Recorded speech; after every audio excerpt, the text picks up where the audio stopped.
రేవంత్ రెడ్డి గారి మీద మూకుమ్మడిగా కేసీఆర్ కుటుంబం చేస్తున్న ఈ దాడి కేవలం తన క్యారెక్టర్ అసాసినేషన్ కొరకు చేస్తున్న దాడి. ఒకవైపు ప్రభుత్వం చేస్తున్న పథకాల అమలుకు సంబంధించి గ్రౌండ్లో వస్తున్న పాజిటివిటీని, లేదంటే ఇంత మంచి కార్యక్రమాలు చేసుకుంటూ పోతుంటే ఇంకా మనకెట్లా అనే ఒక ఫ్రస్ట్రేషన్. మామూలుగా నేను కూడా రేవంత్ రెడ్డి గారిని సమర్థించడం ఎట్లా సమర్థిస్తాను? నేను పిసిసి అధ్యక్షుడిగా ఉన్నప్పుడు సమర్థించిన, అంతకంటే ముందు సమర్థించిన, ఇప్పుడు కూడా నా ముఖ్యమంత్రి కాబట్టి నేను సమర్థిస్తా. నా ముఖ్యమంత్రి లేదంటే రేవంత్ రెడ్డి గారు చేసే పనుల మీద ఒక విలువైన విమర్శ చేస్తే మిమ్మల్ని అప్రిషియేట్ చేయడానికి అవకాశం ఉంటుంది.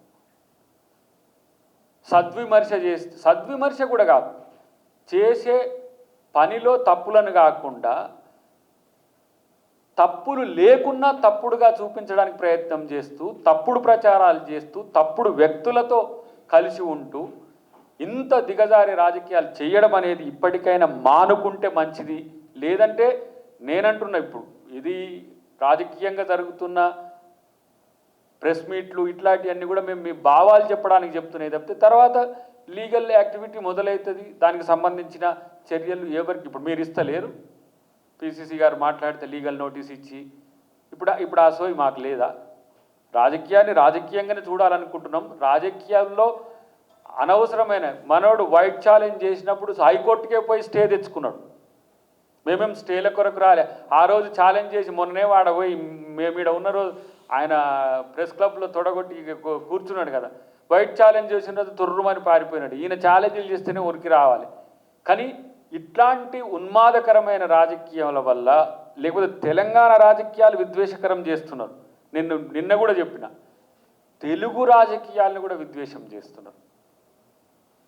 భారత్ రాష్ట్ర సమితి అని పేరు పెట్టుకోవడం, జై తెలంగాణ అంటారు, మళ్ళీ జై తెలంగాణ యొక్క ఆస్తులే దోచుకుంటారు, ప్రాంతాల మధ్యన విద్వేషాలు పెట్టుకుంటారు. మరి ఎలక్షన్ కమిషన్ ఎందుకు వీటి మీద తాత్సారం చేస్తుందని ప్రశ్నించినందుకు ఒక ఆయన చేసిండు, పార్టీని రద్దు చేయమని అంటావా? ఎట్లా తెలంగాణ తెచ్చిన పార్టీని అంటే, తెలంగాణ తెచ్చిన పార్టీలో తెలంగాణ ఎందుకు రద్దు అయిందో అడుగుమని చెప్పిన.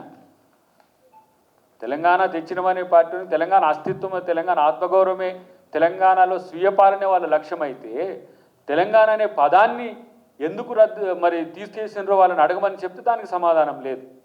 అవసరమైతే తెలంగాణ, లేదంటే నై తెలంగాణ.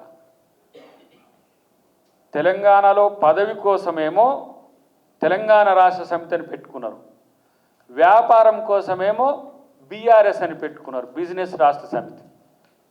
అన్ని రాష్ట్రాల్లోకి డబ్బులు పంపించడం, వ్యాపారాలు చేసుకోవడం, అదంతా. ఏ ఒక్క అవినీతి అక్రమానికి సంబంధించిన అంశంలో కూడా ప్రభుత్వ పెద్దలు ఇవాళ సీరియస్గా సాక్ష్యాలతో కూడిన, ఆధారాలతో కూడిన అంశాల పట్లనే మనం చర్యలు తీసుకోవాలనే తాత్సారం తప్పితే కక్ష సాధింపు చర్యలకు దిగి ఉంటే ఇలా మీరు మాట్లాడడానికి కూడా ఒక్కరు కూడా ఉండలేని పరిస్థితి ఉంటుండే. మేమంటున్నాం, ఒక సగటు ఆ రోజు తెలంగాణ ఉద్యమంలో ఉన్నాం, కాంగ్రెస్ పార్టీ కార్యకర్తగా కొట్లాడినాం, ఈరోజు ఎమ్మెల్సీగా ఉండొచ్చు కాక ఎవరిని ఉపేక్షించాల్సిన అవసరం లేదు. మమ్మల్ని అందరినీ జైలు కూడా చిప్పకూడు తినిపించిన పరిస్థితి ఉన్నది. ఆ రోజు తలుసుకుంటే ఆ రోజు ఎట్లా ఉందో ఆవేశం మాకు తెలుసు. ఇదే చెంచల్గూడ జైల్లో పోయి 3 రోజులు చిప్పకూడు తిన్నప్పుడు మాకు అనిపించింది, సరే మేము ప్రజల కోసం తిన్నాం, కానీ మీరు ప్రజల సొమ్ము దోచుకొని తిన్నాం, మీరెందుకు మరి బయట ఉండాలంటే ఇలా ప్రజలు సమాధానం చెప్తారు డెఫినెట్గా. ఇలాంటివి ప్రాపగండావి ఇట్లాంటి వాళ్లకు సపోర్ట్ చేయొద్దని చెప్పి నేను ఆర్ఎస్ ప్రవీణ్ కుమార్ గారికి హితవు లాంటివి చెప్తూ భవిష్యత్తులో ఇట్లాంటి ఆధారాలు లేని ఆరోపణలు చేయొద్దని చెప్పి నేను డిమాండ్ చేస్తాను. Subscribe us and press the bell icon for more interesting updates.